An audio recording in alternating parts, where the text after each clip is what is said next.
ভাই বিষয়টা আমাকে একটু খুলে বলুন তো। 13-14 বছর বিদেশে খাটনি করছি। 13-14 বছরে যেই টাকা কামাইছি বিদেশে বইয়া কিছু নাই। সব আত্মীয় স্বজন নিয়ে গেছে, এই আমার পেলেন ভালো নাই, আমি বিদেশে যাও, এটা আমার দ্বারা নাই।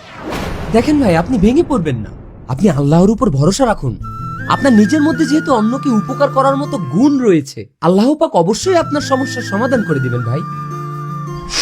আল্লাহর উপরে ভরসা করে এই পর্যন্ত আছি, কারণ আল্লাহ জানে আমার এই সমস্যার সমাধান আল্লাহ তাআলা কোন সময় করবে।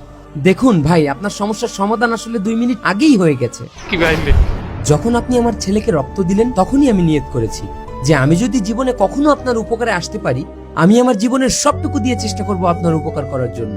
এবং আপনাকে আসলে কিভাবে বলবো বিষয়টা আমি বুঝতে পারছি না। আপনার প্লেনের টিকিটটা আমি আপনাকে দিতে চাই।